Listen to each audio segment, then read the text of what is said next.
Kemudian contoh lagi berikutnya, makan cabai. Ya, Anda makan kepedesan, terus Anda keringetan. Ya, itu bukan olahraga yang efektif, itu kepedesan. Halo Sobat Sehat, jumpa lagi dengan saya Dr. Sung. Pada video kali ini saya akan membahas topik hubungan antara olahraga dan keringat. Oke, tonton setelah yang satu ini.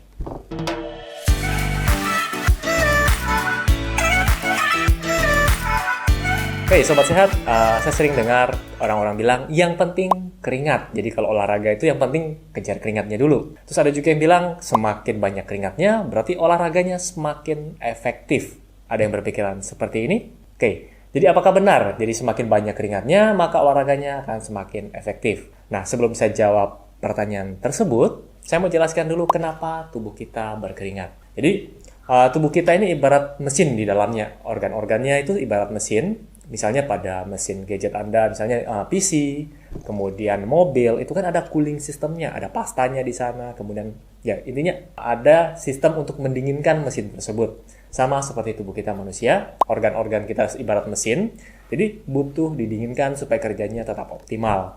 Pernah dengar mungkin kalau komputer atau kendaraan Anda yang overheat karena sistem coolingnya rusak? Nah, ini juga bisa terjadi di tubuh kita. Nah, keringat itu sendiri sebenarnya merupakan cooling system untuk tubuh kita supaya bisa bekerja, organ-organnya bisa bekerja dalam keadaan yang baik atau optimal. Jadi kalau suhu udara terlalu panas, ya, jadi tubuh kita akan mengeluarkan keringat. Pada saat kita berolahraga, kita melakukan aktivitas fisik, itu kan tubuh kita juga akan menghasilkan kalori, akan menghasilkan panas, kalori ya, panas. Otomatis tubuh kita akan mendinginkan dengan cara mengeluarkan keringat tadi.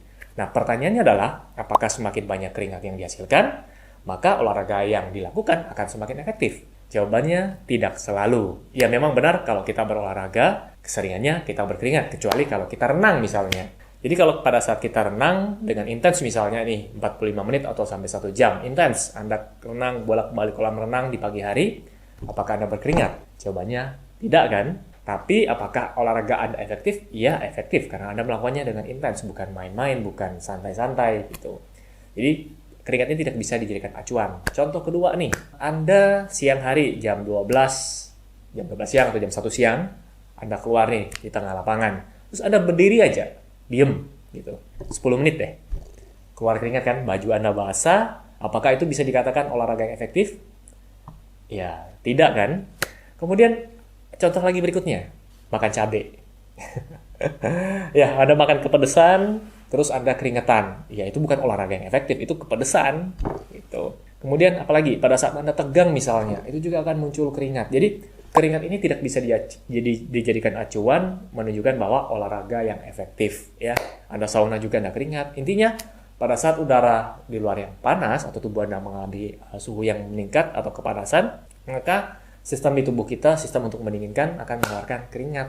Tubuh kita menghasilkan keringat untuk menurunkan kembali suhu tadi, supaya organ-organ dalam tubuh kita bisa bekerja secara optimal. Nah, memang kalau Anda berolahraga dengan serius, bukan berenang ya, maksudnya misalnya lari atau mengangkat beban atau apapun, itu akan menghasilkan keringat. Tapi tidak bisa dijadikan acuan bahwa keringat yang banyak merupakan olahraga yang efektif. Itu tergantung lagi, setiap olahraga beda-beda. Ya, apalagi Anda yang berolahraga misalnya di tempat gym dan di tempat ber-AC. Biasanya keringatnya tidak akan banyak. Walaupun Anda melakukan olahraga sampai 30 menit. Tapi kalau Anda keluar di ruangan, kita bilang outdoor ya, olahraga di luar, mungkin baru 5 menit saja, itu Anda sudah keringatan. Ya. Oke, mungkin itu saja penjelasan dari saya tentang hubungan keringat dan olahraga. Jadi bukan berarti keringat yang banyak, olahraganya menjadi lebih efektif. Tidak seperti itu.